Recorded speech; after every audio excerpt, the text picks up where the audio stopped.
นอกจากการสนับสนุนช่องของเรานะครับผ่านการกดไลค์กดแชร์แล้วก็ Subscribe นะครับผมปัจจุบันนะครับผมช่องของเราได้เปิดช่องทางใหม่ๆนะครับผมเพื่อให้ผู้ชมนะครับผมและแฟนๆของช่องนะฮะสามารถให้การสนับสนุนช่องเล็กๆช่องนี้นะครับให้ได้ไปต่ออย่างต่อเนื่องนะครับและมั่นคงนะครับผมด้วยระบบสมาชิกนะครับผมที่ช่องเราเพิ่งเปิดขึ้นมานะฮะซึ่งทุกคนสามารถที่จะกดสมัครนะครับผมสมาชิกนะครับผมที่ปุ่มจอยนะครับผมหรือปุ่มสมัครสมาชิกนะครับผมที่มุมขวาล่างใต้คลิปนะครับผมหรือมุมขวาบนในหน้าต่างของช่องนะครับผมเพียงเดือนละ50 บาทเท่านั้นนะครับผมโดยมีสิทธิพิเศษมากมายไม่ว่าจะเป็นตราประทับแสดงระดับหลังชื่อนะครับผมเป็นรูปเรือชิปเปอร์ที่ออกมาแบบอย่างสวยงามนะครับผมพร้อมกับอีโมจินะครับเป็นรุ่นพี่แฮมชิปเปอร์นะครับผมสุดน่ารักนะครับซึ่งใช้ในการพูดคุยนะครับผมในช่องคอมเมนต์พร้อมสิทธิพิเศษต่างๆมากมายที่กำลังจะตามมาในอนาคตนะครับผมอีกอย่างหนึ่งคือทั้งการชมคลิปแบบ Exclusive นะครับก่อนใครนะครับผมหรือโอกาสที่จะได้ทำกิจกรรมต่างๆร่วมกันในอนาคตนะครับผมก็สำหรับสมาชิกเท่านั้นนะครับผมที่เก็บสิทธิ์นี้เอาไว้ให้กับทุกๆท่านนะครับแต่หากระบบสมาชิกยังไม่หนำใจนะครับผมเรายังมีช่องทางอื่นให้สนับสนุนกันนะครับผมไม่ว่าจะเป็นระบบซุปเปอร์แตงนะครับผมซึ่งหากผู้ชมเนี่ยเจอสัญลักษณ์นะครับรูปหัวใจนะครับผมที่มีดอลลาร์ไซน์นะครับผมหรือสัญลักษณ์รูปเงินดอลลาร์อยู่เนี่ยข้างใต้คลิปใดคลิปหนึ่งเนี่ยสามารถที่จะคลิกนะครับผมเพื่อโดเนทนะครับผมแทนคำขอบคุณนะฮะเพื่อเป็นการสนับสนุนช่องได้นะครับหรือจะเป็นการโดเนทนะครับผ่านบัญชีธนาคารนะครับผมซึ่งได้ใส่รายละเอียดเอาไว้แล้วนะครับข้างใต้คลิปนี้นะครับผมเอาไว้ที่คำบรรยายใต้คลิปนอกจากนั้นนะครับผมเรายังได้เปิด Line Open Chat นะครับซึ่งชื่อว่า ATS Channel Family นะครับผมก็เลยขอเชิญชาวช่องทุกคนนะครับผมเข้าร่วมห้องแชทได้โดยไม่มีค่าใช้จ่ายใดทั้งสิ้นนะครับผมเอาไว้พูดคุยแลกเปลี่ยนข่าวสารกันนะครับผมในครอบครัวของเราและผมได้จัดทำสติกเกอร์ลายรุ่น Lovely พี่แฮมนะครับชิปเปอร์นะครับเอาไว้เป็นสติกเกอร์ที่ใช้พูดคุยกันด้วยนะครับจะได้ใช้คุยกันในกลุ่มก็น่ารักดีนะครับผมหรือจะเอาไปใช้คุยกับเพื่อนๆส่วนตัวก็ได้นะครับไม่ติดอะไรเลยนะครับผมตั้งใจทำออกมามากๆนะฮะเพียงชุดละ35 บาทเท่านั้นนะครับผมใช้ได้ตลอดชีพนะครับผมก็หวังว่าทั้งหมดนี้นะครับผมจะเป็นเรื่องราวดีๆที่จะเกิดขึ้นกับช่องของเราและชาวช่องของเราทุกคนนะครับผมเพื่อมุ่งหน้าต่อไปสู่ปี 2023 ปีนี้และก้าวต่อไปด้วยกันอย่างมั่นคงนะครับผมอย่าลืมสนับสนุนกันนะครับขอบคุณครับ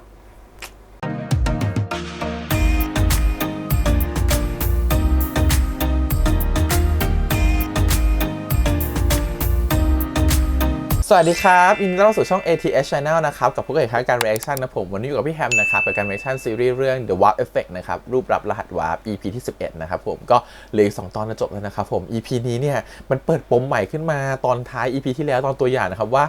อาจารย์นะครับผมที่เป็นอาจารย์แนะแนวที่เป็นอาจารย์สอน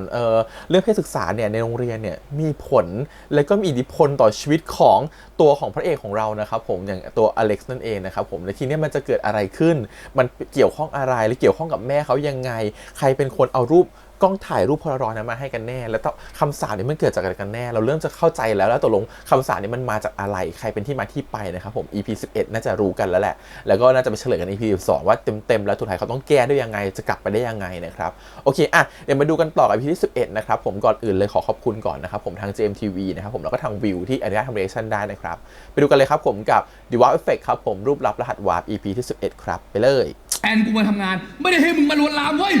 ก็แค่อยากจะมีความรักที่มันผ่อนคลายบ้างแต่งงานกันนะรถเข้าหลังใช้ไวเบเตอร์ก็ได้นะของพวกนั้นอ่ะมันใช้แค่แบตเตอรี่มันไม่มีความรู้สึกหรอกแต่ตอนนี้สิ่งที่มึงรักอ่ะมันจะทำให้มึงไม่ได้ใช้ชีวิตนะเว้ยมึงอยากเป็นคนขี้ขลาดได้ปะวะผมอยากขอคุณจีนเป็นแฟนนะจีนจะให้คำตอบคุณโทนี่ได้จีนไม่เล่นที่ต้องพิสูจน์นะคะคือจีนเป็นอะไรกับคุณโทนี่ไม่ได้มากกว่านี้นี่เป็นอาจารย์สลันนี่แม่ไปถ่ายรูปกับอาจารย์สลันได้ไงวะ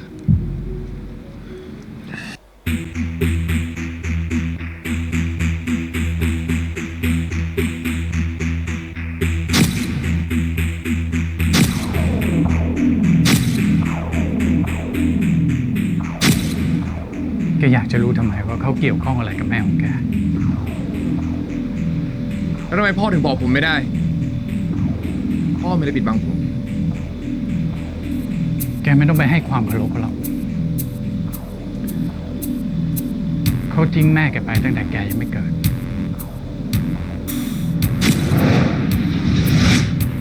อย่าบอกว่าเป็นพ่อนะเป็นพ่อแท้ๆของแกช็อกไปอีกแม่แกเป็นคนเก่งมากนะเขาสอบได้ทุนไปเรียนแพทย์เฉพาะทางที่เมืองนอกช่วงนั้นน่ะเขาคบกับสลันอยู่ ตอนนั้นพ่อเป็นเพื่อนสนิทกับแม่ ตอนที่เราเรียนอยู่คณะแพทย์ด้วยกัน ที่แม่แกห่วงเรื่องเซ็กของแกเนี่ยเพราะเขากลัวว่าแกจะเหมือนพ่อแท้ๆของแก กลัวว่าแกจะไปทำให้ผู้หญิงท้อง แล้วอนาคตดีๆของแกกับผู้หญิงก็จะพังไปด้วย Your light is shining bright on me. Got no reason to be afraid. You're glowing in the dark. You're glowing in the dark. Glowing in the dark. แล้วทำไมอะพ่อ ทำไมพ่อไม่เคยเล่าเรื่องนี้ให้ผมฟังเลยอะ You're glowing in the dark. มันสำคัญด้วยล่ะ แกอยากรู้จักคนที่ทำกับแม่ของแกแบบนั้นจริงๆเหรอ แต่พ่อรู้ไหมทุกวันเนี้ยที่ชีวิตผมพังอย่างเงี้ยก็เพราะแม่นะพ่อ แกเอาอะไรมาพูด ชีวิตแกตอนนี้ก็ดีจะตาย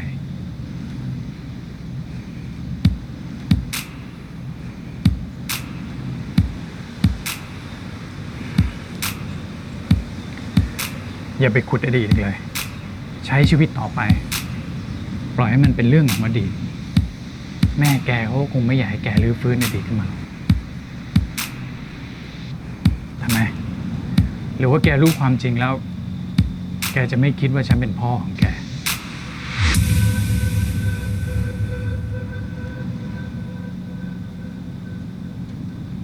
ยังไงพ่อเป็นพ่อคนเดียวของผมครับ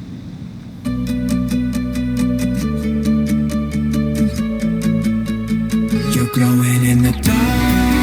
Glowing in the dark. Glowing in the dark. Glowing in my heart. You're glowing in the dark. Glowing in the dark. Yeah, you're glowing in the dark. โอเคนะครับสวัสดีครับสวัสดีครับโชคดีทุกคนโอเคจ้ะ ไปสวัสดีครับสวัสดีครับ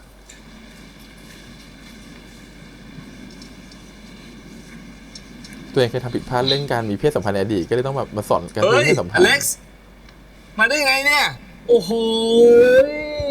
คิดถึงจริงไม่เจอกันนานเนี่ยหล่อขึ้นมากเลยนี่ไม่ใช่โรงเรียนเหรอ เปล่าครับผมมาคุยกับอาจารย์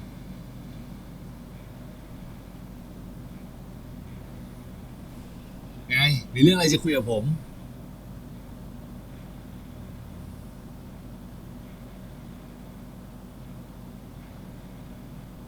ผมอยากจะคุยกับคุณเรื่องนึงคุณพอจะอธิบายได้บ้างไหม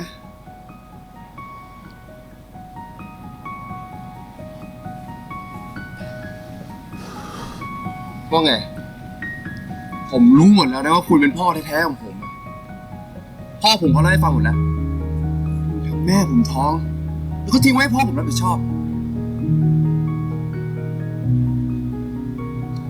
ที่คุณทำมาเป็นห่วงผมตอนที่ผมเรียนอยู่เนี่ยคุณคิดจะมาอยากรับผิดชอบเนี่ย ผมขอโทษ ตอนนั้นผมเด็กมากไม่พร้อมจริง คุณก็เลยอยากจะมาเป็นพ่อผมตอนโตงั้นเหรอ แต่ผมก็พยายามมาตลอดนะ แต่แม่คุณก็ปฏิเสธผมมาตลอด ผมพยายามส่งของขวัญให้คุณทุกปี แต่แม่ของคุณไม่เคยรับเลยอ่ะ ของขวัญเหรอคุณเคยส่งของขวัญให้ผมด้วยเหรอ กล้องโพลารอยด์ก็เป็นของขวัญ ใช่ ที่ตอนแม่ตายไปเลยได้รับ แล้วมีอยู่ปีหนึ่งแม่ของคุณนะยอมรับของขวัญจากผม ของชิ้นนั้นเนี่ยมันไปไม่ถึงมือคุณเพราะว่าแม่ของคุณนะ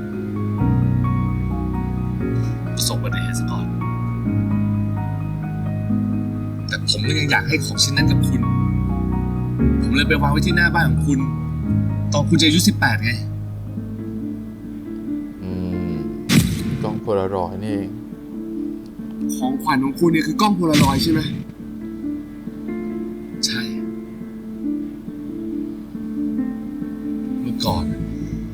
ผมชอบถ่ายรูปมาก และแม่ของคุณก็คือแบบที่ผมชอบมากที่สุด ถ้าเขายังมีชีวิตอยู่ตอนนี้ ผมอยากจะขอโทษเขาที่สุดรวมถึงคุณด้วย ไม่ต้องการคำขอโทษจากคุณคนที่จะอภัยคุณได้ก็มีแต่แม่ผมเท่านั้นแหละตอนนี้เขาก็ไม่อยู่แล้วเพราะฉะนั้นคุณอยู่กับความรู้สึกผิดนี้ไปตลอดชีวิต อเล็กซ์เดี๋ยวก่อนอเล็กซ์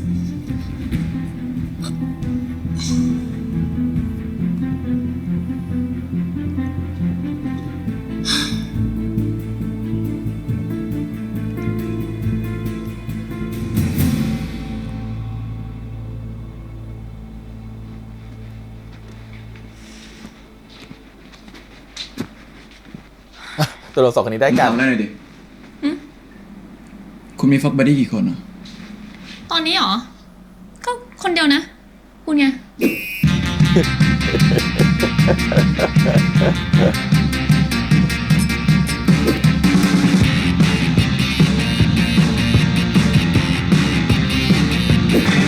ติดใจผมเหรอ จะบ้าเหรอ เปล่า ฉันก็แค่ไม่อยากผูกมัดกับใครอ่ะ เดี๋ยวนี้เขาอยากเป็นแฟนกับฉันทั้งนั้นเลยอ่ะ แต่คุณไม่ใช่ไง คุณไม่ได้เป็นคนหวานหรือโรแมนติก มาเอากันจบ แล้วก็แยก ผมยังไม่ได้โชว์ด้านโรแมนติกของผมเลยนะ ถ้าผมได้โชว์เนี่ย คุณอาจจะอยากให้ผมขอคุณเป็นแฟนก็ได้นะ โอ๊ย ไม่เอาอ่ะ ถ้าแฟนคลับคุณรู้แล้วฉันโดนถล่มทำไง ฉันอยากจะเป็นคนธรรมดาใช้ชีวิตของฉันแบบนี้ไปเรื่อยๆอะ งั้นแล้วแต่คุณแล้วกัน ถ้าคุณจะมาก็มา จะไปก็ไป แต่ถ้าเหงาเมื่อไหร่เนี่ย ก็โทรมาหาผมได้นะ เพราะผมเนี่ยไม่อยากให้คุณจำกัดผมเป็นแค่เพื่อนบนเตียง เพราะผมเนี่ยพร้อมเป็นทุกอย่างเลยนะ เป็นทั้งคนขับรถ เป็นพ่อครัว หรือว่าจะเป็น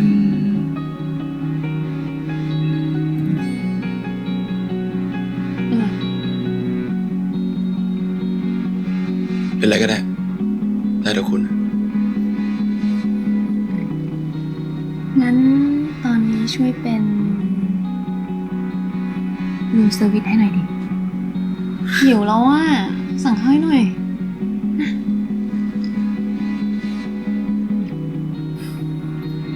ได้เลยครับ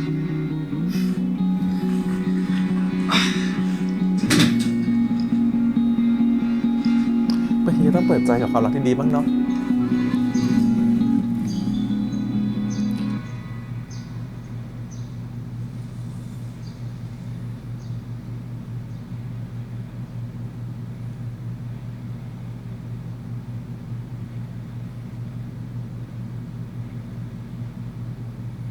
ไม่มีคิวซ้อมแล้วไม่ใช่หรอ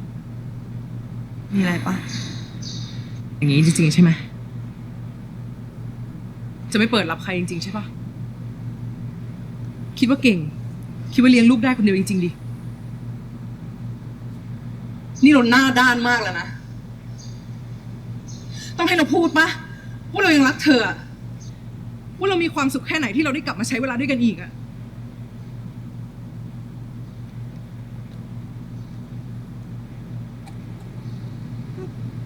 ใช้เวลาแบบเพื่อนก็ได้นี่ โอ๊ยนิ่ม หยุดได้ปะเพื่อนเฮียอะไร เราไม่เคยเป็นเพื่อนกัน ตอนเราเอาสติกเกอร์ไปแปะให้เธอวันวาเลนไทน์อะเราไม่เคยเห็นเธอเป็นเพื่อน ไม่รู้ว่ามอลลี่ แต่เราคิดว่ามันไม่เวิร์กอะ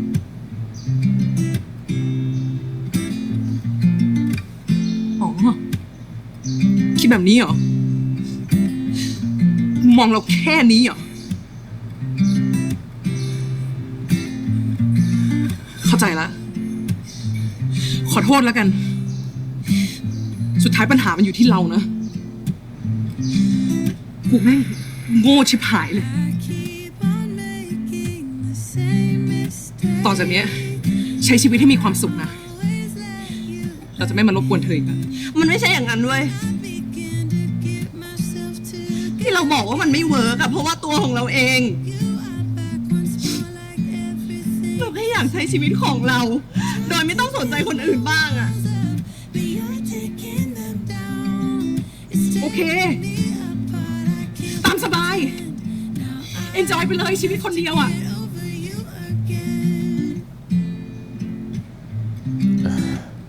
ไม่เข้าใจกัน You said it was the last time, but you keep coming back to show me sorry ทำนิ่งไม่ใช่ now. But it's the same old story. I love just when จังหวะที่ตกผลึกอยากจะอยู่กับตัวเองก็ดันเป็นความรักเข้ามาอีก เที่ยชีวิตมึงนี่ยิ่งกว่าแฟนตาซีอีกนะเนี่ย พลังของกล้องเกิดจากความรักของพ่อกับแม่ในอุบัติเหตุแต่กูก็ยังแก้ไขไม่ได้ทุกรูปไง ยังเหลือรูปกูกับจีนเนี่ยยังเป็นเหมือนเดิมอยู่กูว่านะ มึงต้องหาวิธีเข้าหาจีนให้ได้แล้วว่ะแล้วก็ตามหาดูว่าอะไรที่ทำให้เขาร้องไห้เสียใจเหมือนในรูป บางทีนะเผลอๆกูว่ารูปมึงกับจีนอาจจะเป็นเรื่องเดียวกันก็ได้ กูต้องทำยังไงวะ งั้นกูว่ามึงต้องลองติดตั้งว่ะ แต่คราวเนี้ยเอาแบบเทหมดหน้าตักไปเลย มึงจะให้กูทำไงอีกอะครั้งก่อนกูก็บอกไปที่ทำงานนะเว้ย กูก็โดนเขาตบหน้ามาทีนึงไง ชีวิตมึงกับแฟนตาซีขนาดนี้งานแต่งไอ้เจไดไงมึงชวนเขาไปงานแต่งไอ้เจไดไอ้เจไดมันจัดงานแต่งตีมงานพรอมมึงก็ถือโอกาสเนี่ยทำคะแนนเลยถ้าเกิดทำให้เขาจูบมึงได้คำสาปมึงก็จะหายไป บางทีเนี่ยมึงอาจจะกลับมาฟินอีกครั้งหนึ่งก็ได้นะเว้ย เชี่ย แต่กูว่านะ ถ้ามึงจะเข้าหาเขาเนี่ย มึงอาจจะต้องเล่นแบบใหญ่หน่อยวะ ก็ได้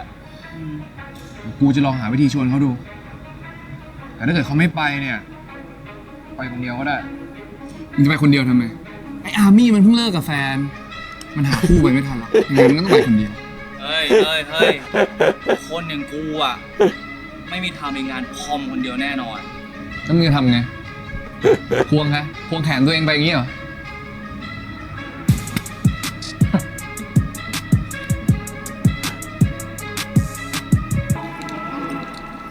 ต้องกลับมาควงเขาให้ได้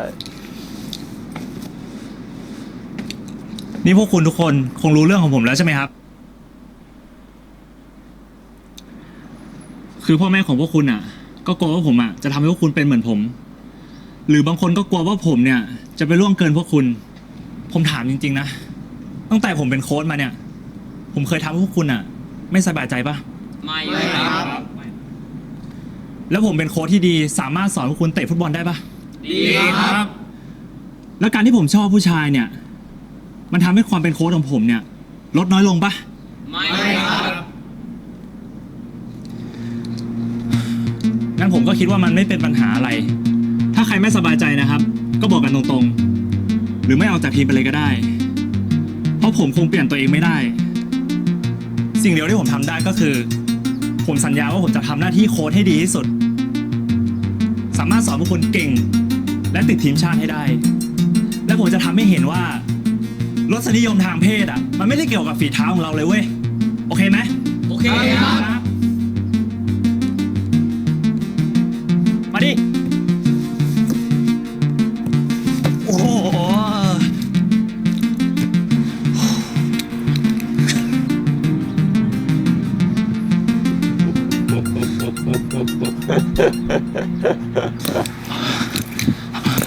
เห็นแล้วที่คนนี้มาจากทางไหนเนี่ย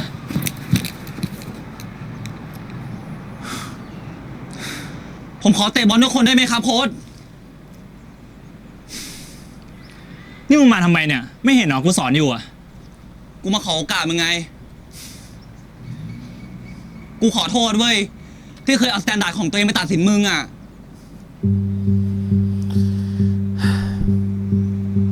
มึงไม่ใช่คนขี้ขลาดเลยเว้ยมึงแค่รอเวลาที่มันเหมาะสมเท่านั้นแหละ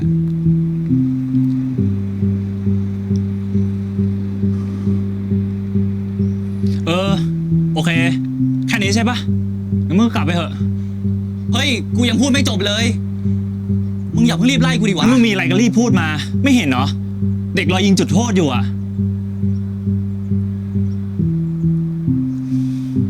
ฮะมึงไปงานพร้อมกับกูได้ไหมพร้อม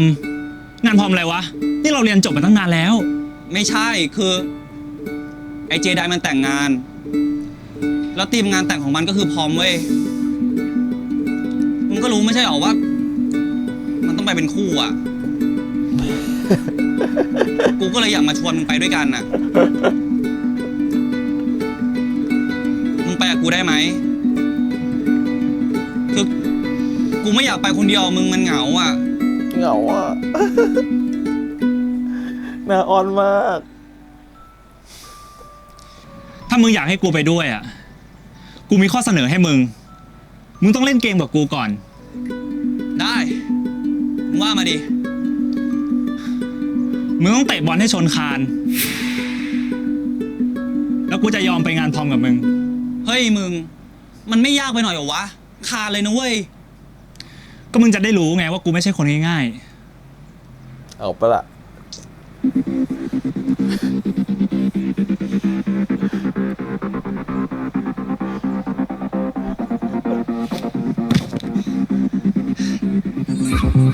ได้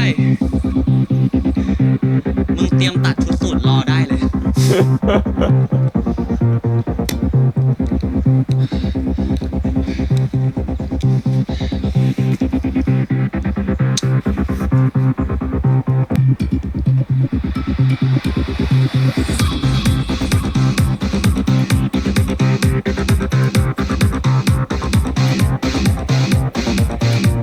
จะได้แล้ว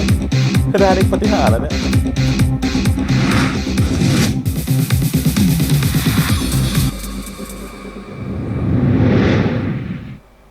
เชี่ยมึงไปงานพร้อมคนเดียววะเนี่ย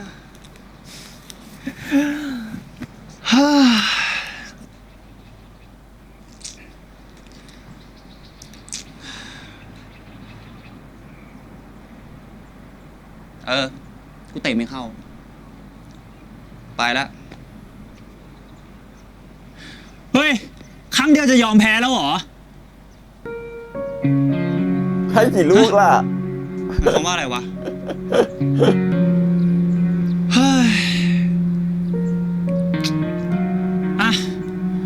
กูให้โอกาสมึงอีกครั้งหนึ่ง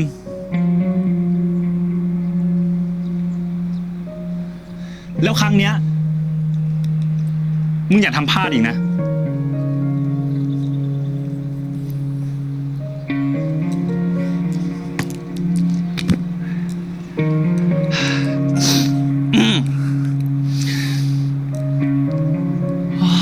โจ ครั้งนี้กูไม่พลาดแน่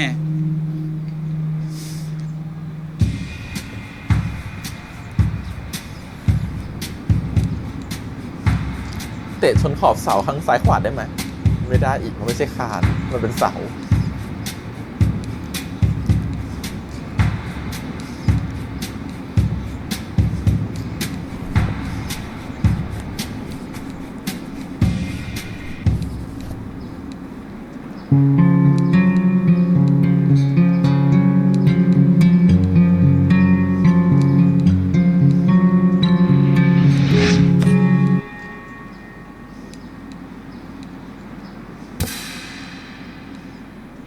Yes! Yes! Come on! Yes! Hey, man! Yes! Yes!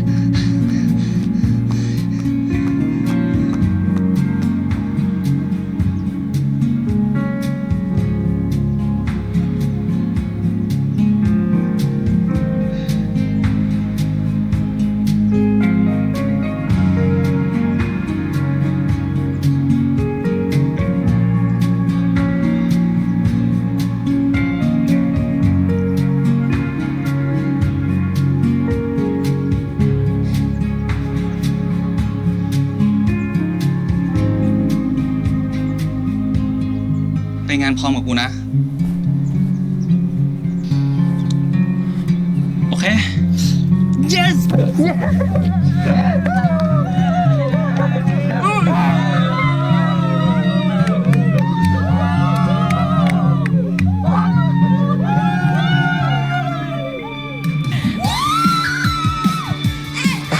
่อยู่กับจีนเฉย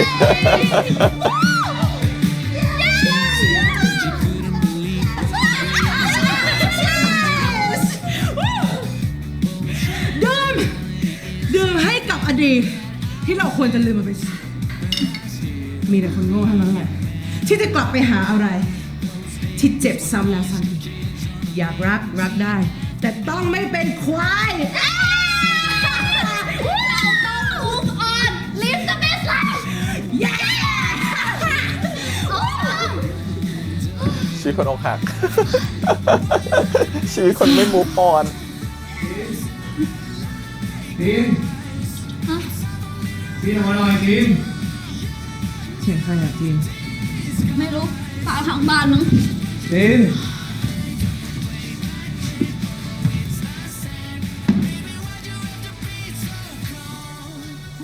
โอ้โหจะเพิ่มมาเลยเหรอ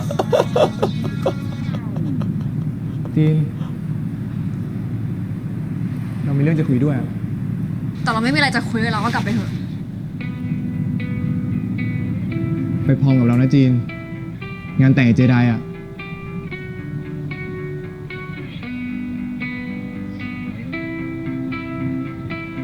เราอยากจะบอกจีนนะว่าเราชอบจีนมากแค่ไหน เราชอบที่จีนมีความฝัน จีนได้เป็นผู้กำกับ เราชื่นชมที่จีนเข้มแข็ง จีนต่อสู้เพื่อความถูกต้องโดยที่ไม่สนใจเลยว่าใครจะมองยังไง เราชื่นชมที่จีนมีอิสระ ตัวที่ไม่ต้องพึ่งพาใครก็ได้ จีนอยากจะทำอะไรจีนก็ทำ แต่จีนก็ไม่เคยทำให้ใครเดือดร้อน เรารู้สึกแย่จริงๆนะจีน เราไม่ได้อยากจะเป็นแผลนั้นในใจของจีนอ่ะเพราะคนแบบจีนอ่ะมันควรจะมีเป็นล้านคนบนโลกนี้ โลกนี้มันไม่ต้องมีเราก็ได้ แต่ต้องมีจีนนะ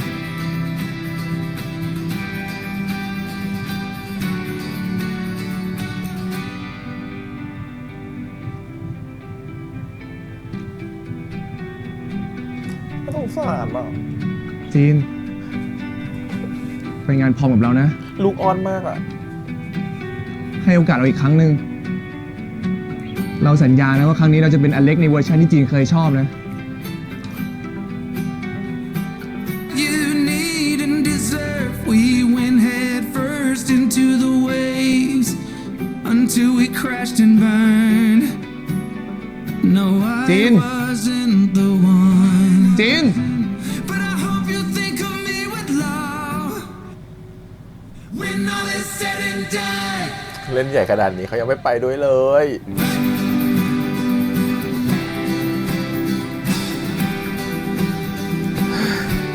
When all is said and done.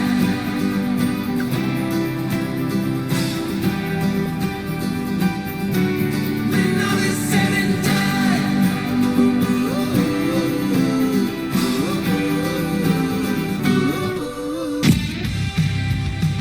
ไอ้กล้องนี้เลย ได้ยินดีด้วยนะมึง ไปถ่ายผู้พร้อมกันเลย มามาดิ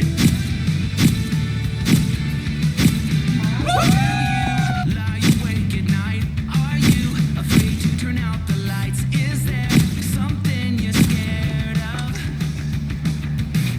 What's there out in the ไอ้นิ่มขอบใจมากนะเว้ยที่มาเป็นเพื่อนกูอ่ะ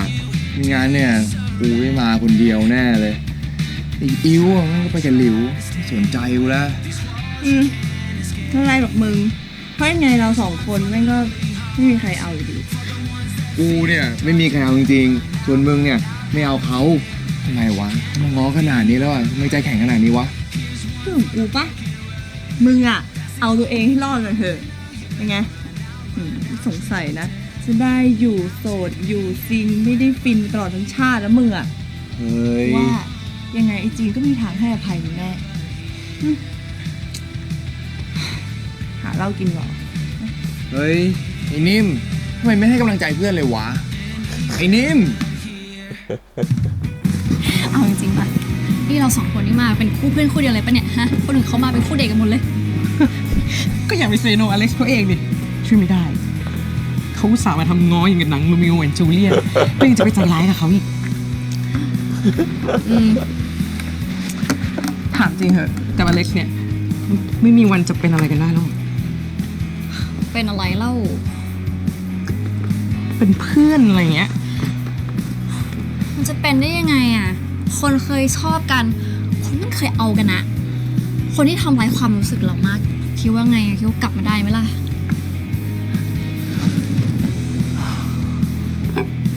ช่วงนี้มา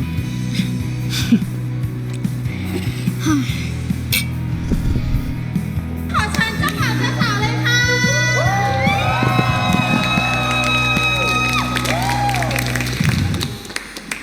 ครับก็ก่อนอื่นเลยนะครับต้องขอบคุณเพื่อนทุกคนนะครับที่มางานแต่งงานของผมในวันนี้นะฮะก็ไม่มีอะไรมากครับที่ผมจัดธีมเป็นงานพรอมในวันนี้ก็อยากย้อนวันๆถึงวันที่รักเขาวันแรกอะครับครับก็ทุกวันนี้ก็ยังรักกันเหมือนเดิมนะฮะและที่ทุกคนเห็นครับโรสเหมาะเป็นควีนในชีวิตผมตลอดไปครับ หวานกันมากๆเลยนะคะ แล้วคุณร้อนล่ะคะ มีอะไรจะบอกเจ้าบ่าวหรือเปล่าเอ่ย ก็ถึงแม้ตลอดเวลาที่ผ่านมานะคะ เราจะทะเลาะกันบ้าง แต่ก็ยังมีความสุขที่อยู่ด้วยกันเสมอค่ะ แล้วก็เจเดนก็มองที่จะเป็นคิงของเราตลอดไปเหมือนกันค่ะ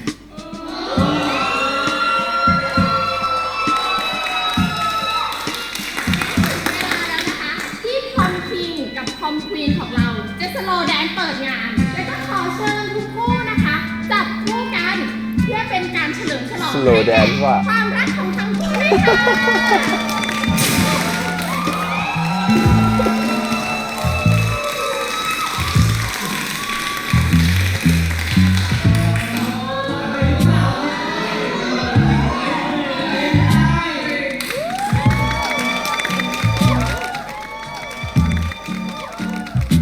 Do-do-do. Now I hurt so bad. All I feel is sad that I lost you, baby. Oh, I lost you, baby. ฟิลแบบมึงอะไรกันเนี่ย I said goodbye with tears inside, calling out your name as you shut the door behind you. And now I wonder why won't you come back? Love me, hold me, need me like the way นี่ you used to do. เมื่อไหร่มึงจะเลิกกลัวสักทีวะ When it was just me and you. กูไม่ได้กลัว แค่กูไม่ชินที่จะต้องเปิดตัวแบบนี้ แล้วเมื่อไหร่มึงจะชินสักทีวะ ยังไงก็จะบอกทุกคนเว้ย แล้วก็จะอวดทุกคนด้วยว่ามึงกับกูเป็นแฟนกัน เอางี้ไหมกูจะตะโกนบอกกลางฟอร์นี่เลยเว้ยว่ามึงกับกูเป็นแฟน เล่นใหญ่ กั นะ ทุกคนเลยครับ เล่น มึง ให อ ญ่ ย่า นะ นะ เล่นใหญ่อีกแล้ว กูไม่ทำก็ได้ แต่ว่ามึงต้องเต้นกับกูก่อน นะ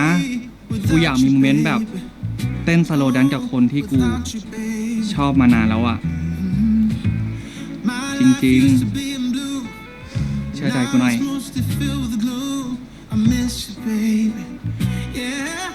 ก็ได้ แต่กูเต้นไม่ค่อยเก่งนะ ไม่เป็นไร กูสอน Shut the door behind you. And now I wonder why won't you come back? Love me, hold me, need me like the way you used to do.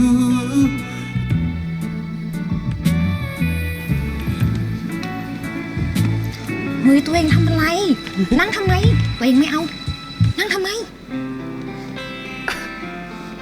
ก็เขาอยากให้หลิวเป็นควีนของเขาบ้างเหมือนกัน ไม่เอาตัวเอง นี่งานแต่งคนอื่นเขา อย่าไปแย่งซีนนท์กับเจไดมันดิ ก็เขาอยากอยู่ในบรรยากาศแบบนี้ แบบในโรงเรียนเหมือนที่เราเจอกันครั้งแรกไง มีอยู่ไม่กี่คนหรอกนะ ที่เข้าใจในแบบที่เขาเป็นเขาอะเขาอาจจะไม่ใช่คิงของหลิว แ แต่เขาจะพยายามเป็นทุกอย่างในแบบที่หนูต้องการนะ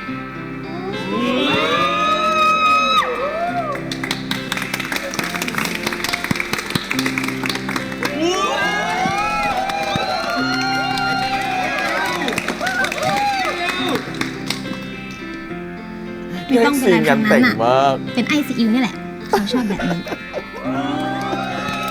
เกลียดมากพูดที่บอกว่าแย่งซีนในงานแต่งเนี่ยไม่ชอบ แต่งงานกันไหม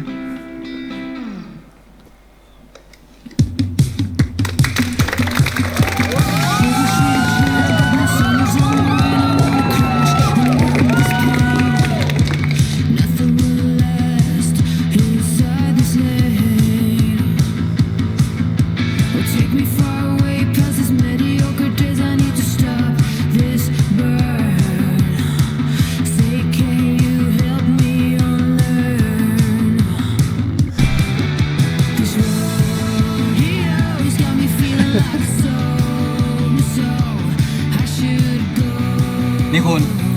คุณอยากให้ผมทำแบบนี้กับคุณปะได้นะ ไม่เอาอ่ะ ฉันกับคุณอ่ะไม่มีทางถึงขั้นนั้นหรอก นี่ยังไม่เริ่มเลยนะคุณอย่ามองโลกในแง่ร้ายดิ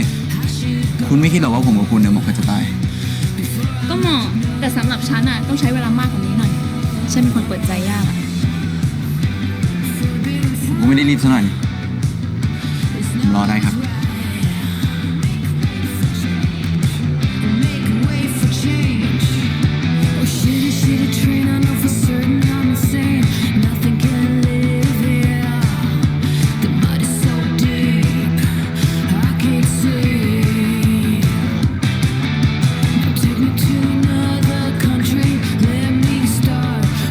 โทนี่นี่คือแบบว่าจีบเก่งมากนะ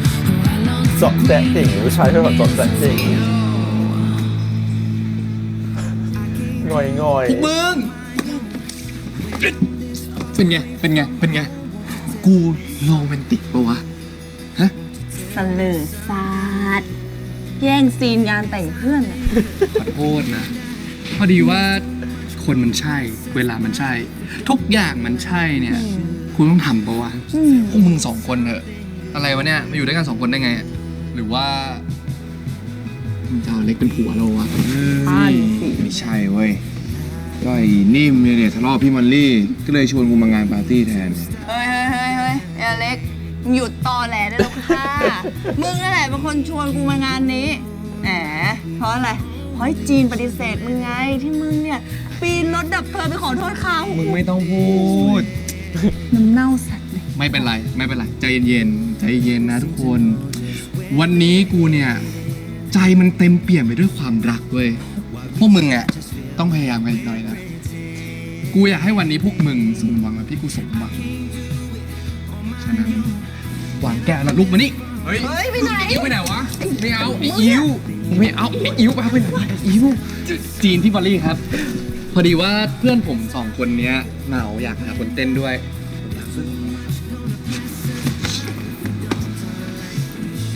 โทษนะ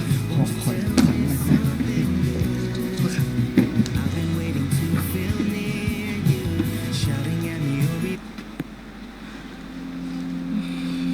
Maybe I shouldn't call you or leave a ถ้า message เป็น at all. มอลลี่กับอเล็กจ้ะ So I try to be patient. Cause nothing's written on the wall. Yeah, it's too soon to mention how I've begun to feel that I want your attention this time. เราคิดว่าเธอจะอยากเต้นรำกับเราซะอีก เปล่า Oh baby, love me like แค่ดึงออกมาเพื่ออยากให้จีนอยู่กับเล็กซ์อะ I wanna hold you till the morning comes. Oh baby, สวยๆ love me like สวย you did, love me like you did. Oh baby, kiss me till I see the light, like you did เรา last ขอโทษด้วยนะ night. ที่เรายังจัดการตัวเองไม่ได้อะวันนั้นเราไม่ได้ตั้งใจ มันแล้วแต่เธอเลย เธออยากอยู่คนเดียว อยากเลี้ยงลูกคนเดียว ใครว่าอะไรเธอ Your life, your choice. Your life your choice แต่เราคงจะไม่ไหวอะถ้าเธอจะเปลี่ยนใจไปมาอีก เฮ้ยมอลลี่ เอาจริงๆนะเว้ย เราไม่เคยเปลี่ยนใจเลย เราคิดถึงเธอตลอดอะแต่เธอก็รู้สันดานเราปะวะว่าเราแม่งดื้อ เราไม่รู้อะเราน่าจะกลัว เรากลัวว่า เราจะต้องกลับไปเจ็บอีกอะ มันก็ต้องลองไหมอะโลกนี้มันมีอะไรเซฟ100%มั้งอะไม่มีหรอกแต่อย่างน้อยอะมั่นใจได้อย่างหนึ่งว่าถ้าเธอจับมือกับเราอะยังไงเราก็จะ make sure ว่าจะไม่ทำให้เธอเจ็บแน่นอน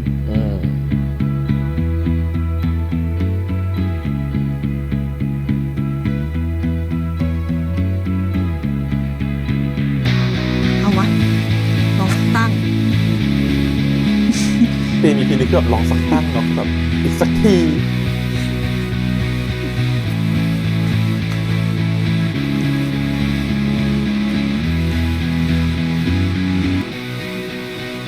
เต้นรำกับเราสักเพลงได้ไหม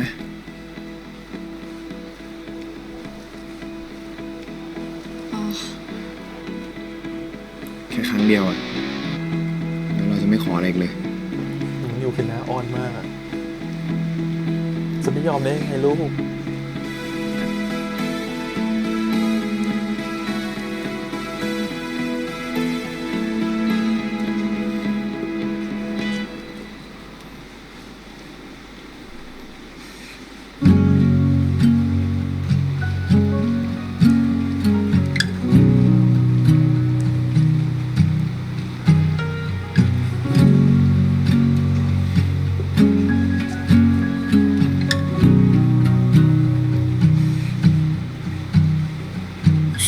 ที่เราบอกจีนวันก่อนอะหมายความแบบนั้นจริงๆเลยเรา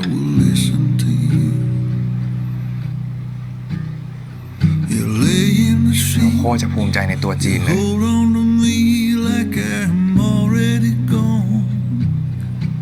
เรายังจำทุกอย่างในวันนั้นได้เลยที่เรากับจีนไปถ่ายรูปที่โรงเรียนด้วยกันอะจีนบอกเราว่าจีนอยากเป็นผู้กำกับหนังแล้ววันนี้จีนไม่ได้เป็นละ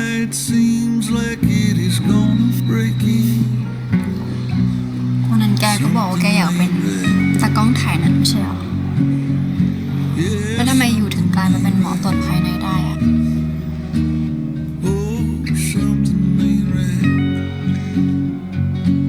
มีเรื่องวุ่นวายมากมายเกิดขึ้นในชีวิตเราอะ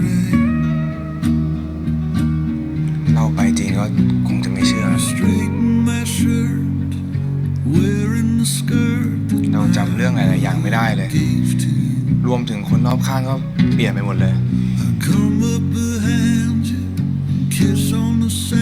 แต่ความรู้สึกที่เรามีต่อจีนเนี่ยเราจำได้นะ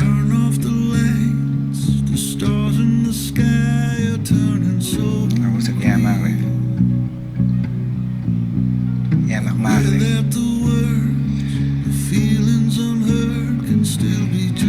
ที่เราพยายามทำอยู่ทุกวันนี้เนี่ยเพราะว่าอยากให้จีนมีชีวิตที่สดใสเหมือนเดิม อยากให้จีนกลับมาล่าเริงเหมือนเดิม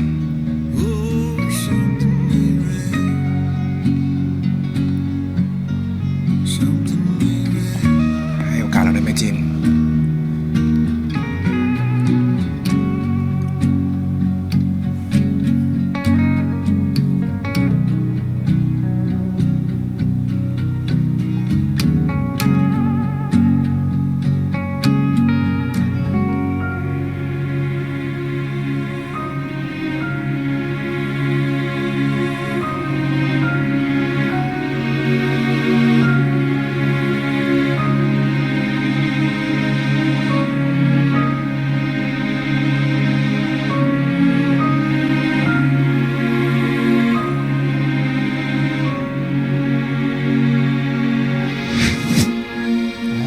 พาพนักกลับมา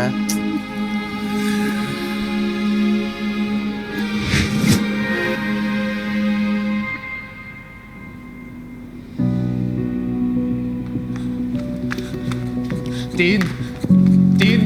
เดี๋ยวก่อนดิจีน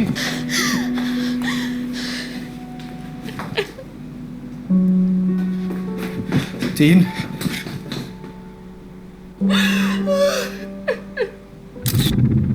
รูปนี้เลย จีนร้องไห้ทำไมจีน พอเถอะพอได้แล้ว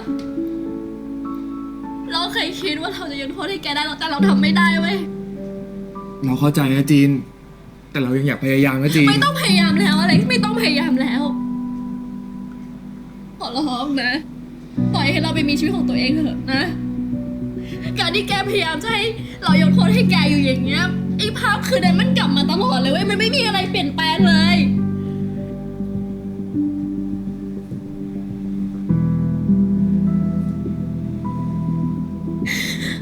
แล้วแกรู้ไหม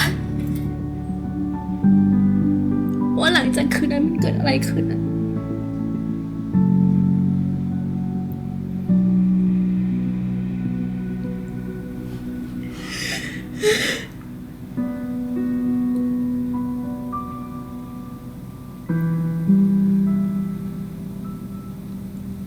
เราท้อง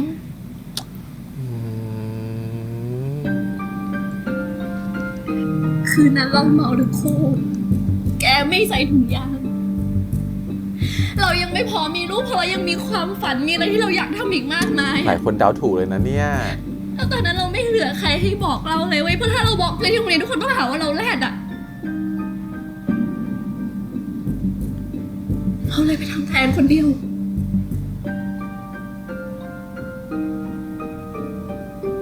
ที่ทุกคนบอกว่าแบบว่าบนลูกผิดปกติมีแบบว่าแบบลูกไม่ดี เพราะว่าเคยไปทำแท้งมาก่อน อเล็กซ์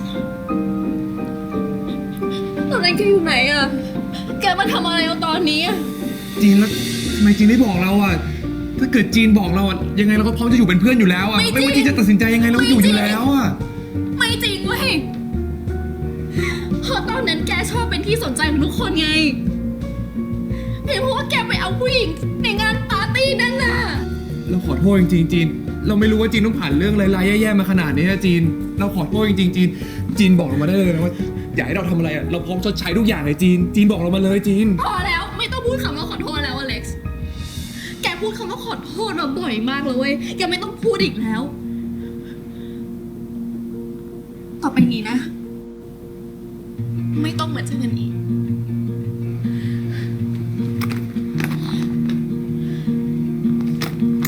ถ้าแกอยากจะแก้ไขอะไรอะมันมีอยู่ทางเดียวอะแกย้อนกลับไปในอดีตดิถ้าแกจะแก้อะไรได้แล้วเผื่อเราจะยกโทษให้แกได้ด้วยเหมือนกัน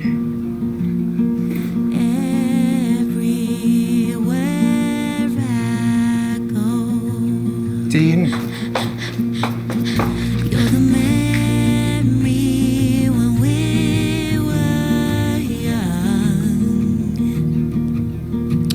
รื่องมันจะบอกว่าบางทีเราพลาดอะไรไปแล้วเราไม่มีโอกาสได้แก้ไขสิ่งนั้นอีกแล้วนะ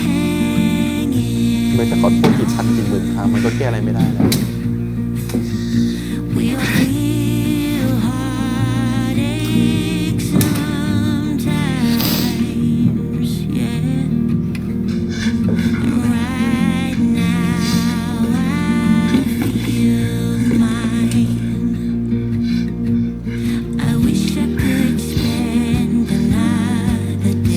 เคยเกิดขึ้นกับแม่มันย้อนรอยกลับมาอีกแล้ว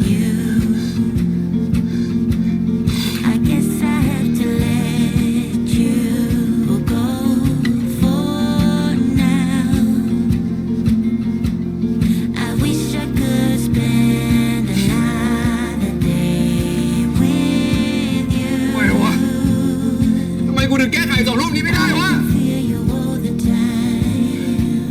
ทำไมวะ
ที่แม่ให้ผมมาที่นี่เพราะแม่อยากให้ผมเห็นใช่ไหมว่าผมทำลายชีวิตจีนยังไงอะ เหมือนที่แม่เคยโดน ผมเห็นแล้วแม่ ผมเห็นแล้ว ผมรู้แล้วแม่ ผมสำนึกผิดแล้วแม่บอกผมมาได้เลยนะจะให้ผมทำยังไงอะผมยอมทำทุกอย่างเลยแม่ ผมขอแค่ได้ย้อนเวลากลับไปแก้ไขทุกอย่างอะแม่ ผมอยากให้ชีวิตของจีนกลับมาดีเหมือนเดิมอะ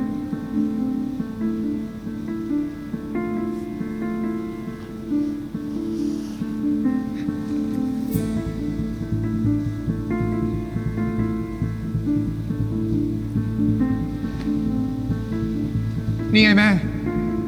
ผมใส่แล้วไง แหวนของแม่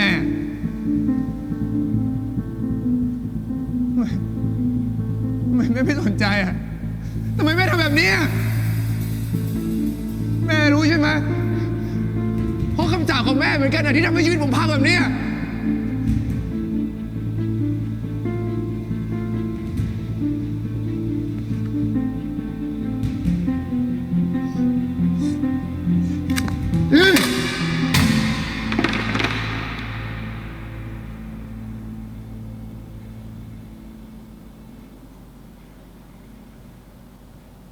อาจารย์สลันปะเนี่ย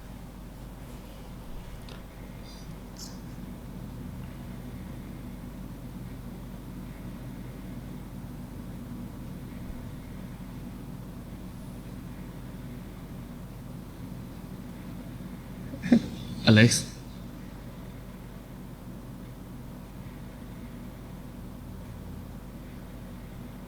อาจารย์สลัน คุณมาที่นี่ทำไมอะ ผมมาที่นี่เป็นประจำอยู่แล้ว แม่ของคุณชอบมากับผมที่นี่ คุณรู้ไหม เป็นเพราะคุณแล้วก็ไอ้กล้องของขวัญของคุณเนี่ย มันทำลายชีวิตผู้หญิงคนหนึ่งคุณรู้ไหม พูดเรื่องอะไรอ่ะ ก็เพราะไอ้กล้องบ้านี่ไง มันพาให้ผมมาเจอปัญหาที่ผมไม่มีวันแก้ได้อะมันทำให้ผมรู้สึกผิดไปตลอดชีวิตเลย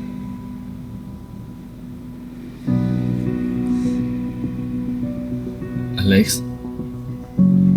ปัญหา มันอยู่ที่กล้องนี้ หรือว่าอยู่ที่คุณ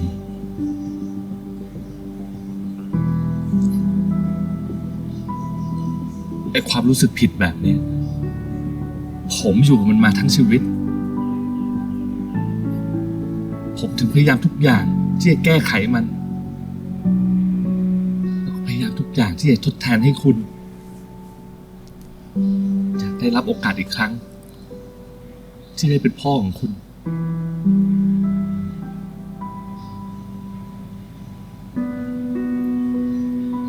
มีพ่อแค่คนเดียว ไม่ว่ายังไง คุณก็ไม่มีวันที่จะอภัยให้ผมใช่ไหม แล้วคุณย้อนเวลากลับไปได้ไหมล่ะ ประโยชน์เดียวกัน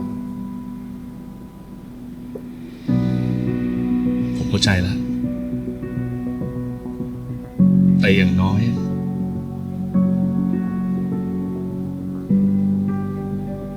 คุณช่วยเก็บกล้องนี้ไว้ได้ไหม เพราะมันเป็นสิ่งสุดท้าย ที่มันจะเชื่อมผมไว้กับคุณ และก็แม่ของคุณ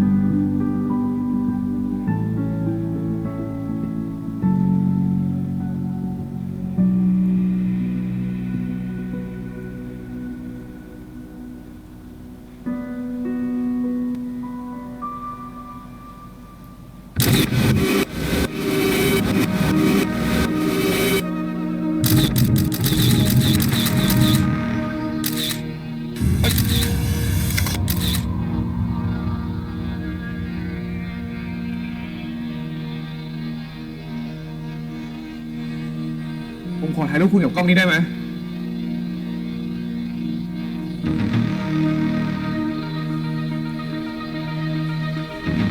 คุณอยากได้ลูกผมจริงเหรอช่วยไปยืนตรงนั้นได้ไหม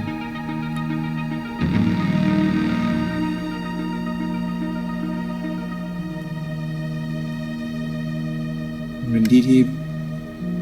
ผมสัญญากับแม่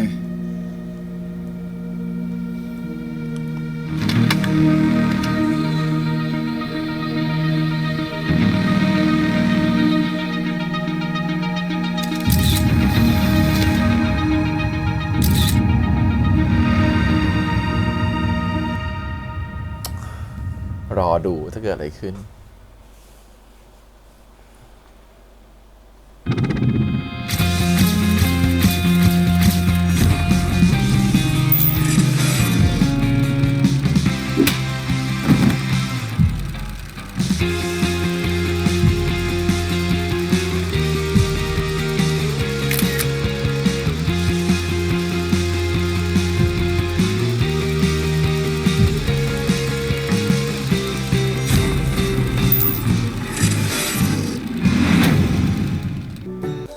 ไม่ให้ดูด้วยนะ ไม่มีตัวอย่างด้วยนะ เราให้ทุกคนไปลุ้นกันเองนะครับผมไม่มีตัวอย่างให้ดูด้วยเอาซิ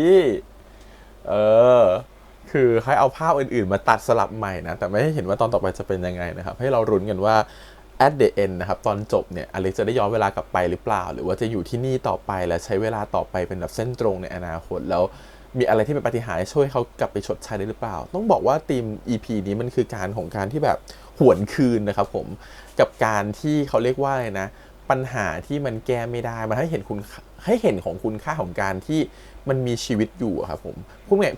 แบบนี้หมายความว่าจริงๆแล้วเวลาคนเราครับเวลาเราทำผิดพลาดอะไรไปแล้วครับทุกคนอยากจะมีโอกาสในการที่จะแก้ตัวหรือแก้ความผิดพลาดตรงนั้นนะฮะไม่ว่าจะเป็นเรื่องเล็กหรือเรื่องใหญ่นะฮะเราบางคนอาจจะรู้สึกว่าอยากจะย้อนเวลากลับไปแก้บางสิ่งบางอย่างในชีวิตที่มันเคยเกิดขึ้นบางคนอาจจะรู้สึกว่าแต่มันจะมีพวกคนแบบว่าตอบคำถามแบบสวยๆครับว่าไม่เราไม่อยากกลับไปแก้อะไรเลยเพราะเราพอใจกับทุกสิ่งที่มันเกิดขึ้นมาอยู่แล้วแต่เราว่าคนที่พูดแบบนั้นน่ะคือมันไม่เคยมีข้อผิดพลาดหรือมันไม่เคยมีเรื่องผิดพลาดที่มันแบบเป็นอะไรที่มัน guilty กับตัวเองที่มันรู้สึกว่าตัวเองผิดบาปมากตัวเองรู้สึกผิดมากๆรู้สึกแย่กับสิ่งนั้นมากมันไม่เคยมีมันเลยรู้สึกว่าทุกอย่างมันโอเคอยู่แล้วเลยไม่อยากจะกลับไปแก้อะไรเลยแต่กับคนหนึ่งบางทีมันไม่ใช่นะครับผมบางทีเราอาจจะทำผิดอะไรไว้สักอย่างหนึ่งในชีวิตหรือเป็นความผิดพลาดร้ายแรงสักอย่างหนึ่งในชีวิตซึ่งเรารู้สึกว่าเรารู้สึกผิดกับมันจนถึงทุกวันนี้แล้วเราก็อยากจะย้อนเวลากลับไปแก้แบบอย่างกับมันอะไรเงี้ยบางทีอาจจะเป็นตราบาปของเราอาจจะเป็นความผิดครั้งหนึ่งของเราที่มันเป็นตราบาปของเราในตลอดทั้งชีวิตอะไรเงี้ยอย่างเช่นจีนอย่างเงี้ยของเขาคือเหมือนกับว่าอาการมีท้องนะครับผมในช่วงวัยเรียนอย่างเงี้ยสำหรับเขาคือตราบาปมากๆมันคงจะเป็นเรื่องที่แบบเขาต้องจำไปจนวันตายที่เขาต้องแอบไปทำแท้งอะไรแบบเนี้ยซึ่งมีหลายคนเดาถูกนะครับผมมีหลายคนพูดมาตั้งแต่ EP 1แล้วว่าหรือว่าจริงๆจีนเนี่ยคือแบบว่ามีท้องกันแน่นานแล้วไปทำแท้งออกมาทำให้แบบมดลูกมีปัญหาอะไรอย่างเงี้ยก็แสดงว่าทุกคนน่าจะแบบเดามาในทางนี้ก็คือถูกต้องหมดนะครับผมว่าก็คือท้องจริงๆแล้วมันเป็นการท้องมันไม่ใช่เรื่องเล็กๆนะครับสำหรับคนบางคนนะฮะสำหรับบางคนอาจจะรู้สึกว่าโอเคมันอาจจะเป็นเรื่องเล็กๆที่จะไปทำแท้งก็ได้แต่ก็หายแต่บางคนมันเป็นเรื่องของความสำคัญทางจิตใจซึ่งเราเคยเห็นเคสนี้ไปแล้วกับขิมนะฮะกับไอซ์ซึ่งเป็นน้องชายของตัวอเล็กซ์นะว่าอันนั้นเขาท้องเหมือนกันแต่อันนั้นเขารู้สึกเขาตกลงกันได้ว่าโอเควันนี้เขายังไม่พร้อมเขาก็พร้อมที่จะเอาเด็กออกแต่กับจีนตอนนั้นมันไม่มีใครที่เป็นที่พึ่งหรือคำปรึกษาเลยบอกพ่อแม่ก็ไม่ได้นะฮะบอกเพื่อนก็ไม่ได้คือทุกอย่างมันบอกใครไม่ได้มันเก็บอยู่กับตัวเองนะฮะมันเป็นเรื่องที่มันเกิดขึ้นกับตัวเองมันต้องตัดสินใจเองในวัยแบบนั้นจนรู้สึกว่าในวัยที่ฉันยังไม่พร้อมเลยฉันต้องตัดสินใจเรื่องที่มันใหญ่ขนาดนี้เองเงี้ยแล้วฉันก็เลือกที่จะเอาเด็กคนนั้นออกมันเลยกลายเป็นแบบตราบาปที่อยู่ในใจแล้วมันรู้สึกผิดไปตลอดว่าการมีเซ็กส์ครั้งนั้นคือความผิดพลาดนำมาสู่ความผิดพลาดต่างๆนาที่มันเคยเกิดขึ้นในชีวิตฉันมันเลยเหมือนกับว่าพอจะมีเซ็กส์กับใครสักคนหนึ่งอ่ะภาพที่มันรู้สึกแย่ในวันนั้นก็กลับมาอีกครั้งหนึ่งมันทำให้ตัวเองเขามีปมในใจว่าเขาไม่สามารถจะมีความรักได้อีกแล้วเพราะความรักทำให้เกิดเรื่องที่ไม่ดีกับเขาความรักทำให้เกิดความผิดพลาดในชีวิตของเขาความรักมีเอฟเฟกต์ต่อสิ่งที่มันวายป่วนต่างๆที่มันเคยเกิดขึ้นในชีวิตเขารู้สึกว่ามันไม่โอเคกับการที่จะมีความรักกับใครสักคนหนึ่งอะไรเงี้ยมันก็เลยเป็นตราบาปติดตัวเขามาตลอดนะครับรวมถึงการทำแท้งด้วย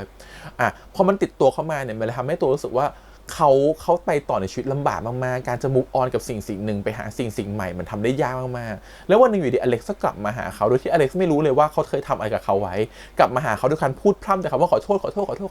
ษโดยที่แกไม่รู้เลยว่าแกขอโทษอะไรเลยอยู่แกไม่รู้เลยว่าปัญหาที่ฉันเจอคืออะไรเพราะฉันไม่เคยเล่าให้แกฟังแหละตอนนั้นฉันไม่เคยบอกแกเพราะว่าตอนนั้นแกก็อยู่ชายไลท์แบบชายไบรท์อยู่ในโรงเรียนก็คือกลายเป็นคนโดดเด่นคนโดดดังนะครับผมมีอะไรกับแคทนู่นนี่นั่นอะไรเงี้ยใครจะเข้าไปกล้ายุ่งกับเธอใครจะกล้าได้ไปบอกเธอเดี๋ยวก็หาว่าฉันเป็นนู่นนี่นั่นอีกหาว่าฉันหาว่าฉันล่านอีกมันเหมือนกับคิดไปต่างๆนานาแล้วก็ไม่ได้บอกสิ่งนี้ออกไปจนความผิดพลาดอันนั้นมันก็เก็บอยู่กับตัวเขามาตลอดโดยที่อเล็กซ์ก็ไม่รู้ว่ามันเกิดอะไรขึ้นในวันนั้นจนผ่านมาวันนี้เนี่ยถึงอเล็กซ์จะข้ามมาอนาคตอเล็กซ์ก็ยังไม่รู้อยู่ดีว่ามันเกิดอะไรขึ้นถึงให้ ถึงให้เกิดในวันนั้นมันก็ไม่มีทางรู้อยู่ดีครับผมถึงให้เป็นอเล็กซ์คนเดิมวันนี้ก็ไม่มีทางรู้อยู่ดีว่าสิ่งที่มันเกิดขึ้นกับจีนคืออะไรมันเลยกลายเหมือนกับว่าสิ่งที่เธอขอโทษฉันมันคือต้องการให้ฉันให้อภัยเธอแต่ฉันให้อภัยเธอไม่ได้จริงๆเพราะว่าสิ่งที่เธอทำไว้มันเป็นตราบาปในใจฉันยิ่งเธอมารื้อฟื้นฝอยตะเข็บมันก็ยิ่งเหมือนกับทำให้ฉันรู้สึกวันนั้นกลับมาอีกครั้งหนึ่งมันเป็นความรู้สึกที่ไม่ดีกับตัวเองเลยรู้สึกแย่กับตัวเองและฉันไม่อยากนึกถึงสิ่งนั้นอีกแล้วการที่ดีที่สุดที่มันจะทำได้คือการที่ไม่เจอกับเธอพอเป็นแบบนี้มันเลยกลายเหมือนกับว่าคำที่เวลาเราพูดขอโทษอะไรบางอย่างมันไม่มีผลเลยเพราะว่าอะไรไหมเวลาเราพูดขอโทษอะไรบางอย่างไปเราต้องรู้ก่อนว่าเราขอโทษเรื่องอะไรนะครับผมไม่ใช่สักแต่พูดว่าขอโทษเราต้องขอโทษจากใจจริงคำว่าใจจริงหมายความว่าเราต้องรู้ก่อนว่าสิ่งที่เราขอโทษเราขอโทษในเรื่องอะไรเราขอโทษเพราะผิดอะไรเราขอโทษเพราะรู้สึกแย่ตรงไหนสิ่งที่อเล็กซ์รู้สึกคือเขารู้สึกแย่เขาทำให้จีนเป็นแบบนี้เขารู้สึกแย่ที่ไม่รู้ทำอะไรกับจีนไม่แหละแต่รู้สึกแย่ที่ทำให้จีนกลายเป็นคนที่ติดกับดักอะไรในชีวิตแบบนี้อย่างเงี้ยแต่เขาไม่รู้ว่าสิ่งที่เขาทำมันคืออะไรมันขอโทษได้ไม่เต็มสูบขอโทษได้ไม่เต็มรูปแบบพอเจอความจริงเข้าไปอเล็กซ์ก็เงาะเวอร์เหมือนกันว่าสิ่งนี้หรือเปล่าที่แม่ทิ้งไว้ให้เป็นบทเรียนกับชีวิตเขาสิ่งนี้หรือเปล่าที่ทำให้เขาแก้อะไรไม่ได้เพราะสิ่งเดียวที่ทำให้เขาแก้ได้คือต้องกลับไปแก้อดีตเพราะบางครั้งความรู้สึกผิดหรืออะไรบางอย่างมันต้องย้อนกลับไปแก้ในอดีตแต่ในความเป็นจริงของชีวิตคนมันทำไม่ได้ครับผมเปรียบเรื่องนี้ก็จะเปรียบเทียบว่าถึงให้เป็นอเล็กซ์ในตอนนั้นโตขึ้นมาหลังจากเกิดเหตุการณ์กับจีนไปแล้วจนถึงตอนเนี่ยจะข้ามอนาคตมาหรือไม่ข้ามอนาคตมาอเล็กซ์ก็ยังเป็นอเล็กซ์แบบนี้ที่ไม่รู้ว่าจีนเกิดอะไรขึ้นแล้วพอวันที่รู้มันก็เป็นตราบาปในใจเขาเช่นกันที่เขาไม่ได้รับผิดชอบจีนในวันนั้นไม่ได้เทคแคร์จีนในวันนั้นนะครับผมซึ่งสิ่งที่มันเกิดขึ้นแบบนี้ทำให้เห็นว่าบางครั้งความผิดพลาดในชีวิตของคนเราครับมันไม่สามารถกลับไปแก้ไขได้มันเกิดแล้วก็คือเกิดแล้วนะครับผมเราจะต้องแก้ไขวันนี้ให้ดีที่สุดเช่นเดียวกับตัวครูอรันเนาะอาจารย์สรันเนี่ยพยายามจะแก้ไขให้มันถูกต้องให้ได้ให้สักทีให้ตัวของอเล็กซ์ยอมรับอาจารย์สรันให้ได้สักทีแต่สุดท้ายเขาแก้มาตลอดกี่สิบปีเนี่ยมันก็ยังไม่สำเร็จลูกก็ยังไม่ยอมรับเขาเป็นพ่ออยู่ดีนะครับผมเพราะบางทีความผิดพลาดบางอย่างมันจะเป็นตราบาปของคุณไปต่อชีวิตไม่ว่าคุณจะแก้ไขมันยังไงคุณก็แก้ไขมันไม่ได้มันมีแต่คุณเท่านั้นที่ต้องยอมทิ้งมันไปและ move on ซึ่งมันยากมากนะครับกับความผิดพลาดที่มันใหญ่ๆอะไรเงี้ยไม่ใช่เรื่องง่ายเลยการที่จะ move on ออกจากสิ่งที่มันแบบเป็นตราบาปของเราแล้วไปสู่สิ่งใหม่มันเป็นอะไรที่ต้องใช้พลังงานแล้วก็ต้องใช้พลังงานบวกเยอะมากๆนะครับผมบางทีมันอาจจะใช้เป็น10 ปี20 ปีหรือจะติดตัวเราไปตลอดทั้งชีวิตเลยก็ได้แล้วอยู่ที่ว่ามันจะติดตัวเราแบบระดับฝังรากลึกหรือว่าระดับแค่ผิวๆนะครับมันอยู่ที่ว่าเราจัดการกับตัวเองได้แค่ไหนเรารู้สึกว่าเป็นเรื่องที่พูดยากมากแล้วก็กำหนดกฎเกณฑ์ไม่ได้เลยว่าวิธีไหนทำให้ตัวคุณออกจากสิ่งนั้นได้เพราะฉะนั้นเรารู้สึกว่ามันทำให้เห็นว่าความผิดพลาดของเราในชีวิตบางทีมันแก้ด้วยอะไรก็ไม่ได้นะครับผมมันแก้ได้อย่างเดียวคือย้อนอดีตอยากกับแก้สิ่งนั้นแต่ถ้ามันทำไม่ได้แหละมันควรจะทำแบบไหนเราเลยไม่แน่ใจว่าเรื่องจะออกไปทางไหนใน EP หน้านะว่าอเล็กซ์จะแก้เรื่องนี้แบบไหนเพราะการที่ให้อเล็กซ์ย้อนกลับไปแก้ได้มันคือการให้โอกาสอเล็กซ์นะครับแต่ความเป็นจริงถึงอเล็กซ์จะเป็นคนเดิมในวันนั้นไม่ได้ย้อนมาในอนาคตวันนี้ถ้าการที่ย้อนมาในอนาคตมันกลับทำให้อเล็กซ์สนใจตัวจีนมากขึ้นด้วยซ้ำแล้วก็ไปรู้ความจริงว่าจีนเคยเกิดเรื่องนี้มาก่อนคิดดูอีกทีนะครับคิดกลับกันถ้าวันนี้อเล็กซ์จะเป็นหมอสูไปเรื่อยๆนะครับผมแล้วไม่มีการข้ามอนาคตมาโอกาสที่มันมีกับอเล็กซ์ก็คือไม่มีเลยนะครับเพราะอเล็กซ์จะไม่สนใจเรื่องจีนเลยด้วยซ้ำอะไรเงี้ยว่าเขาเคยทำผิดอะไรกับจีนไว้แต่เนี่ยสิ่งที่อเล็กซ์คนนี้สนใจเพราะอเล็กซ์คนนี้มันมาจากอดีตแล้วมันจะมีเยื่อใยต่อจีนอยู่มันเลยเหมือนกับปาฏิหาริย์ครั้งนี้หรือการพามาอนาคตนี้มันทำให้ตัวเขาได้มารู้ความจริงในอนาคตก่อนที่จะกลับไปแก้ในอดีตหรือเปล่าอันนี้ไม่รู้หรือทำให้เข้าใจชีวิตมากขึ้นและใช้ชีวิตต่อไปแล้วว่าตรงนี้คือจุดที่เลือกพยายามจะบอกว่าเวลาคุณทำอะไรสักอย่างหนึ่งคุณต้องคิดให้ดีมากๆคิดให้ถูกต้องมากๆคิดให้ถี่ถ้วนมากๆเพราะว่าถ้ามันผิดพลาดขึ้นแล้วบางครั้งความผิดพลาดบางเรื่องมันไม่สามารถจะแก้ได้นะครับใน1 วันหรือ10 ปีบางทีอาจจะไม่อยู่กับคุณไปตลอดชีวิตก็ได้เพราะคุณต้องทำอะไรมีสติคิดให้ถี่ถ้วนนะฮะขนาดมีสติแล้วเนาะต้องใส่ถุงยางก็ยังลืมดูดิเพราะเมาซึ่งอันนี้แหละเรารู้สึกว่าเรื่องพยายามจะบอกสิ่งนี้ว่าความผิดพลาดที่มันเกิดขึ้นคุณจะมีโอกาสได้แก้มันอีกสักครั้งคุณจะแก้มันหรือเปล่าคุณจะกลับไปทำยังไงกับมันคุณจะย้อนเวลากลับไปได้หรือเปล่าคุณจะทำสิ่งนั้นให้ดีที่สุดได้ยังไงบางทีการย้อนเวลากลับไปแก้อาจจะทำให้เรื่องมันอีลุงตุงนางมากกว่าเดิมก็ได้นะครับผมต้องรอดูว่าเรื่องจะออกทางไหนแล้วเรื่องอยากจะให้แมสเซจอะไรกับเรานะครับในฐานะคนดูอะไรเงี้ยที่แน่ที่บอกว่า EP นี้เป็น EP ของการหวนคืนคือทุกๆคู่มีโมเมนต์ของการหวนคืนมาทั้งหมดนะครับผมแต่ละคนอย่างเป็นตัวอาร์มี่กับโจอย่างเงี้ยคือเขาก็จะเหมือนกับว่าไปง้อจนสุดตัวจนสุดท้ายก็ได้โจคืนมาอย่างเงี้ยก็คือชอบจังหวะที่โจพูดอธิบายกับเด็กๆนะว่า ผมเป็นโค้ชผมทำหน้าที่ดีสุดใช่ไหมผมเคยรุนแรงคุณหรือเปล่าผมเคยทำไม่ดีกับคุณหรือเปล่าเด็กๆทุกคนเข้าใจใช่ไหมสุดว่ามันเป็นการเคลียร์ชัดๆกับเด็กแล้วเป็นเด็กรุ่นใหม่ไงเราเชื่อว่าเด็กรุ่นใหม่จะเก็ตอะไรพวกนี้ง่ายกว่าผู้ปกครองของเขาอะไรเงี้ยเพราะฉะนั้นพอเด็กๆเขาฟังเขาจะเข้าใจว่าอ๋อโอเคที่ผ่านมามันก็ดีนี่หว่าที่ผ่านมาก็ไม่มีแบบนี้นี่หว่าครูก็เป็นแบบนี้มานานแล้วแต่ครูเขาก็ไม่เคยทำอะไรพวกเรานี่หว่าเพราะพอเด็กมันเร็วแล้วมันคิดได้มันก็จะทำให้ทุกอย่างมันง่ายขึ้นอย่างเงี้ยก็ชอบการที่เขาคุยกับเด็กตรงๆเคลียร์กันตรงๆเพราะสุดท้ายเด็กเป็นคนตัดสินใจว่าอยากจะเรียนต่อหรือไม่เรียนต่อเนาะพอมาถึงอาร์มี่ก็แบบว่าพยายามจะง้อตัวโจสุดฤทธิ์นะครับผมมันก็เตะชนคานก็ถือว่าปาฏิหาริย์มากแต่ก็ทำได้สุดท้ายก็กลับมาได้คู่กันก็เป็นการหวนคืนอันที่1นะฮะหวนคืนอีกคู่คือใครมอลลี่กับนิ่มนะฮะแล้วรู้สึกว่าคู่นี้เป็นคู่ที่เหมือนกับว่ามอลลี่มันเหมือนกับรักนิ่มมาตลอดแหละแล้วพอเวลาผ่านพ้นไปไม่ได้เจอกันมันก็ยังมีความคิดถึงคันนึงหาอยู่แล้วพอสุดท้ายวันนี้มันได้กลับมาเจอกันมันก็โหความคิดถึงมันก็พลั้งพลูออกมามันก็อยากจะกลับมารักนิ่มเหมือนเดิมแต่มันมาจังหวะที่นิ่มเขาไม่พร้อมมันเป็นไทมิ่งที่นิ่มเขาอยากจะอยู่คนเดียวเขาอยากจะเป็นแบบซิงเกิลมัมเขารู้สึกว่าถ้าเขาเป็นในความคิดแฮมนะเขารู้สึกว่าการที่เขาต้องอยู่คนเดียวตอนนี้เขารู้สึกว่าเขาต้องดูแลลูกของเขาคงจะไม่ได้ไปโฟกัสหรือแชร์ความรู้สึกกับคนที่เขารักหรือแชร์อะไรดีๆกับคนที่เขารักอีกต่อไปแล้วเขากลัวเขาจะดูแลแฟนได้ไม่ดีแล้วสุดท้ายแฟนก็จะทิ้งเขาไปอีกเขาเลยไม่อยากจะทำให้ตัวเองมีความรักในตอนนี้แล้วความรักทั้งหมดไปลงกับลูกที่จะเกิดมาดีกว่าแต่ในมุมมอลลี่มองว่าเธอไม่ว่าเธอจะอยู่ในช่วงไหนของชีวิตอะความรักจะเป็นสิ่งสวยงามเสมอเว้ยและความรักมันจะอยู่กับเธอไปมันประคับประคองเธอไปแล้วฉันก็เป็นคนที่จะอยู่ข้างๆเธอเพื่อคอยประคับประคองลูกของเธอและประคับประคองตัวเธอไปด้วยกันให้ได้อะไรเงี้ยซึ่งมันมองคนละมุมเราเข้าใจคนแบบนิ่มนะคือคนแบบนิ่มมันเหมือนกับแบบบางทีอะฉันต้องเป็นโฟกัสเป็นเรื่องโฟกัสเป็นอย่างฉันจะโฟกัสหลายๆอย่างพร้อมๆกันไม่ได้แล้วเขาก็มองว่าเมื่อเขาจะลำดับความสำคัญของชีวิตเขาแล้วว่างานมาก่อนครอบครัวมาก่อนลูกมาก่อนอย่างเงี้ยพออะไรสำคัญกว่าเขาจะตัดเรื่องรักหรือเรื่องอะไรเป็นหลังๆเลยพอตัดเรื่องรักเป็นหลังๆเลยเนื่องจากต้องยอมรับว่าเขาเจ็บปวดความรักมาหลายครั้งเนาะพอเขาตัดเรื่องรักเป็นหลังๆไปเนี่ยเขาก็เลยรู้สึกว่าเขาไม่ต้องการมันตอนนี้พอเขาสึกว่าเขาจะไม่เวลาไปแบ่งหัวสมองเขาไปเช็คไปเทคแคร์กับเรื่องพวกนี้อีกเพราะเขาเอาเวลาไปโฟกัสกับเรื่องพวกนี้เขาจะสูญเสียมูดหรืออารมณ์ของตัวเองไปทำให้เขาอาจจะแบบไขว้เขวแล้วก็เลี้ยงลูกได้ไม่ดีอะไรอย่างเงี้ยคนแบบนี้คือต้องทำเป็นอย่างทำโดยการจัดระดับความสำคัญเนี่ยแล้วเราก็เจอเหมือนกันตู่เราไปจีบคนนึงแบบนี้แล้วเขาบอกว่าเขาต้องเรียนให้เก่งก่อนเรียนให้จบก่อนสำเร็จก่อนต้องทำงานให้ดีเงินก่อนมีเงินก่อนทุกอย่างคือทุกอย่างต้องพร้อมก่อนถึงจะมีความรักได้